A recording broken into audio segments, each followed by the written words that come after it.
જય શ્રી કૃષ્ણ। આજે માઘ શુક્લ સપ્તમી તિથિનો પાવન દિવસ છે, જે રથ સપ્તમી નામે ઓળખાય છે। આજના દિવસે ભક્તિપૂર્વક ભગવાન સૂર્યનારાયણની પૂજા આરાધના કરવાથી, વ્રત ઉપવાસ રાખવાથી વ્યક્તિ માતા પિતાના વંશનો પણ ઉદ્ધાર કરે છે।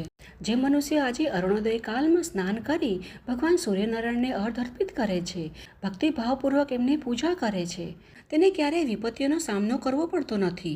એટલું જ નહીં, તેને ધન ધાન્ય સુખ પુત્ર તેજ પ્રજ્ઞા પરમ જ્ઞાન વિશુદ્ધ બુદ્ધિ અને પરમ પદની પ્રાપ્તિ થાય છે। તો ચલો આજના પરમ પાવન દિવસે સૂર્યનારાયણ ભગવાનથી જોડાયેલી એક રોચક કથાનો શ્રવણ કરીએ, જેનું વર્ણન સ્કંદ પુરાણમાં કરેલું છે। અને જો તમને આ કથા સારી લાગે તો લાઈક કરજો, શેર કરજો, અને પહેલીવાર અમારા ચેનલ પર આવ્યા છો તો આ ચેનલને સબસ્ક્રાઈબ કરવાનું ના ભૂલશો, અને સાથે જ નોટિફિકેશન બટનને ઓન રાખજો, જેથી કરી અમારા દ્વારા આવનારા નવા વિડીયો તમારા સુધી સરળતાથી પહોંચી શકે। તો ચલો આજની રથ સપ્તમી કથાનો આરંભ કરીએ। સૂતજી મહારાજ કથાનું વર્ણન કરતા કહે છે કે પૂર્વકાળમાં ભગવાન નર અને નારાયણે આ પૃથ્વી પર ભગવાન શ્રી કૃષ્ણ અને અર્જુન રૂપી અવતાર લીધો હતો। ભગવાન શ્રી કૃષ્ણના અવતારનો ઉદ્દેશ કંઈ જુદો હતો અને અર્જુન કોઈ અન્ય પ્રયોજનથી પ્રગટ થયા હતા।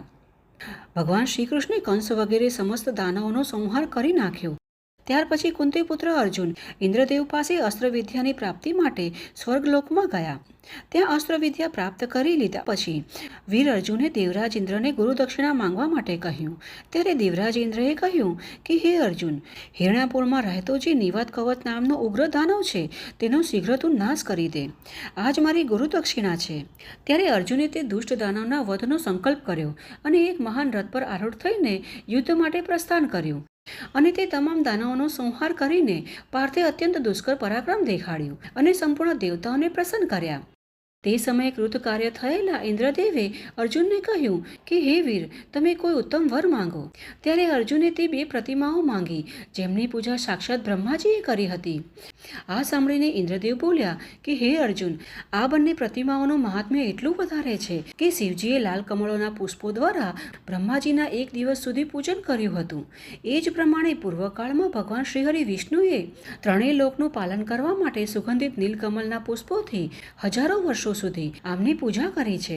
પ્રજાપતિ બ્રહ્માજીએ પણ સૃષ્ટિ રચનાની કામનાથી એકાગ્રચિત્તે લાલ કમળના પુષ્પોથી આ યુગલ પ્રતિમાઓનું પૂજન કર્યું છે।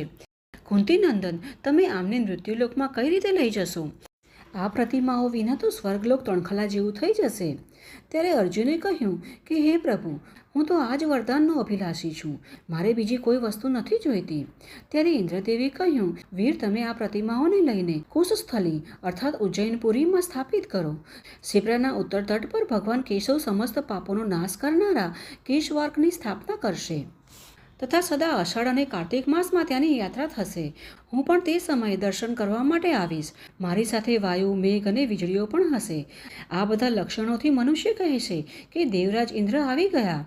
હું બ્રહ્મા વગેરે દેવતાઓ દ્વારા પૂજિત ભગવાન સૂર્યને નમસ્કાર કરીને પાછો આવીશ। આમ કહીને ઇન્દ્રદેવે અર્જુનને તે બંને પ્રતિમાઓ આપી દીધી અને તેમને પોતાના પુત્રની સાથે મર્તલોકમાં મોકલી આપી। તે સમયે દેવર્ષિ નારદજી ભગવાન શ્રી કૃષ્ણને બોલાવવા માટે દ્વારકા ગયા અને ત્યાં ઇન્દ્રદેવનું રહસ્યયુક્ત વચન સંભળાવીને કહ્યું, ભગવાન શ્રી કૃષ્ણ, તમે કુશસ્થલીમાં ચાલો અને વિશ્વકર્મા દ્વારા બનાવેલી પારિજાત નિર્મિત યુગલ પ્રતિમાઓનું પૂજન કરો। ઇન્દ્રદેવે તે બંને પ્રતિમાઓ તમારા અને અર્જુનને માટે ભેટ આપી છે। હવે નારદજીનું આ વચન સાંભળીને ભગવાન શ્રી કૃષ્ણ ઉજ્જૈન નગરી ગયા અને ત્યાં પાંડવનંદન અર્જુનને હૃદય લગાડીને તે બહુ પ્રસન્ન થયા। ત્યાર પછી તેમણે અર્જુનને કહ્યું કે પાર્થ, આજે મને અપાર પ્રસન્નતા થઈ છે। તમે પૂર્વ દિશા તરફ જઈને એક પ્રતિમાની સ્થાપના કરો। દિવસના પૂર્વાહમ કાળમાં જ અતિ સુંદર શુભ લગ્નનો ઉદય થશે, ત્યારે હું પણ પ્રતિમાની સ્થાપના માટે નદીના ઉત્તર તટ પર જઈશ, અને જ્યારે મારો શંખનાદ થાય તે જ સમયે તમે સૂર્યદેવની સ્થાપના કરજો। ભગવાન શ્રી કૃષ્ણનો આવો આદેશ મળતા જ અર્જુને પૂર્વ દિશા તરફ જઈને પ્રતિમાની સ્થાપના માટે યોગ્ય શુભ સ્થાનનું નિરીક્ષણ કર્યું। તેઓ મનમાં એવો વિચાર કરવા લાગ્યા કે આ દેવ પ્રતિમાનું સ્થાપન ક્યાં કરવું? ત્યાં તો તે પ્રતિમાએ સ્વયં કારણ સહિત ઉત્તમ સ્થાન બતાવી દીધું અને પોતાના તેજથી તે સ્થાન પાર્થને દેખાડી દીધું। ત્યારે અર્જુન બોલ્યો કે હે દેવ, અહીં અનેક સ્થાન છે, જણાવો કે તમને કયું વધારે સારું લાગે છે। ગોપતે, તમે પ્રજાજનો માટે સૌમ્ય રૂપ અને ઉત્તમ દર્શનીય થઈ જાઓ। ત્યારે સૂર્યદેવે અર્જુનને કહ્યું કે પાર્થ, તમે મારા દર્શનથી ભયભીત ના થાઓ, એમ કહીને જમણા હાથે અભય વરદાન આપતા તેમણે આશ્વાસન આપ્યું અને સૌમ્ય રૂપ ધારણ કરી લીધું. ભગવાન પ્રભા કરે તે સમયે અર્જુનને પોતાના તેજોમય સ્વરૂપના દર્શન કરાવ્યા અને કહ્યું, આજ મારું અવિચલ સ્થાન છે. અને એટલામાં મુહૂર્તનું લગ્ન આવી ગયું અને ભગવાન શ્રી કૃષ્ણએ પોતાનો મહાન શંખનાદ કર્યો અને તે શંખનાદ સાંભળીને નરાવતાર અર્જુને દેવવંદે સૂર્ય વિગ્રહને સ્થાપિત કરી દીધા અને આ પ્રમાણે સ્તુતિ કરવા લાગ્યા. અર્જુન બોલ્યા, કિરણોની માળા ધરાવનાર, અત્યંત પ્રકાશમાન અને 7 ઘોડાના રથ પર વિચરનારા તે ભગવાન સૂર્યની જય હો, જેમનો તેજ સમસ્ત ભુવનોમાં વ્યાપ્ત છે, જેઓ પૂર્વ દિશાના અટ્ટહાસ્ય જેવી છબી ધારણ કરે છે તથા જેમના નામોનું કીર્તન કરવા માત્રથી અનેક પાપ, તાપ અને દોષોથી ગ્રસ્ત થયેલા મનુષ્ય નિષ્પાપ થઈ જાય છે. ઉત્તમ બુદ્ધિવાળા પ્રભુ, બ્રહ્મા વગેરે દેવતા અને મુનિઓ જેમની સ્તુતિ કરે છે તે ભગવાન પતંગ સૂર્યની હું મારી બુદ્ધિ વડે સારી રીતે વિચાર કરીને અર્થ અને મધુર અક્ષરોના યોગથી યુક્ત વિચિત્ર પદો દ્વારા સ્તુતિ કરું છું. હે નાથ, જે સમયે આકાશમાં આપનો ઉદય થાય છે તે સમયે સમસ્ત દેવતાઓ અને સિદ્ધોના સમુદાયો, બ્રહ્મા વગેરે દેવ દેવેશ્વરો, દૈત્યો, મુનિ, કિન્નર, નાગ, યક્ષ તથા જ્ઞાની દેવતાઓ પોતાના ઝુકાવેલા મસ્તકો દ્વારા તથા ચળકતા મુગટમણીઓના ઉત્તમ પ્રકાશથી તમારી અર્ચના કરે છે. સદા સર્વને વરદાન આપનારા ભગવાન, તમારા અસ્ત થયા પછી સંપૂર્ણ જગત સૂઈ જાય છે અને આપના ઉદય થતાં જ પુનઃ જાગૃત થઈ જાય છે. આ પ્રમાણે એકમાત્ર આપ જ સમસ્ત વિશ્વનું હિત કરવા માટે અંધકારનો નાશ કરો છો.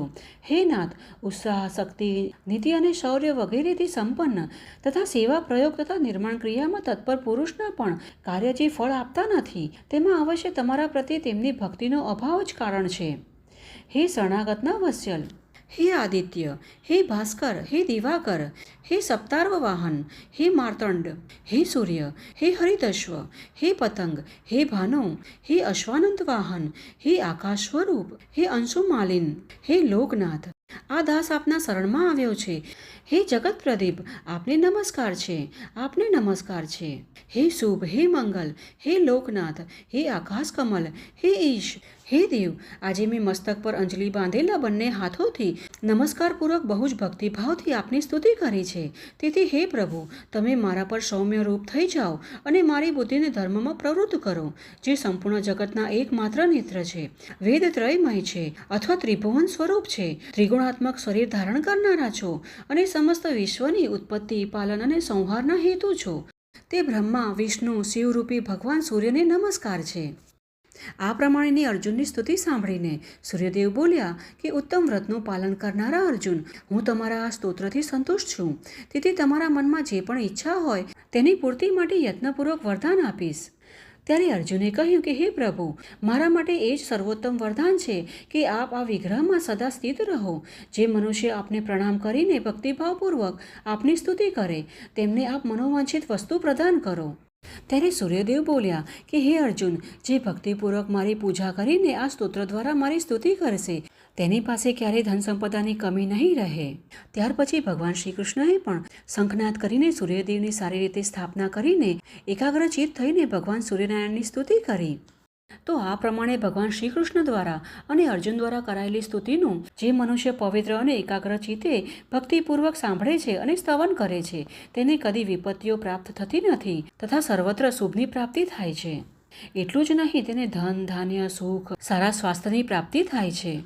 અને કેશવાદિત્યના મુખારવિંદના દર્શન કરીને બધા પાપોથી મુક્ત થયેલો મનુષ્ય અંતે સૂર્યલોકમાં પ્રતિષ્ઠિત થાય છે.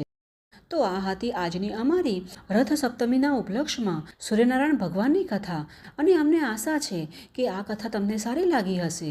જો થોડી પણ સારી લાગી હોય તો આ કથાને તમારા મિત્ર અને પરિવારમાં પણ શેર કરજો, જેથી કરી આ કથાનું શ્રવણ કરી તેમને પણ પુણ્યફળની પ્રાપ્તિ થઈ શકે. તો ચાલો આવી જ વૈદિક કથાઓ સાથે ફરી મળીશું. જય શ્રી કૃષ્ણ.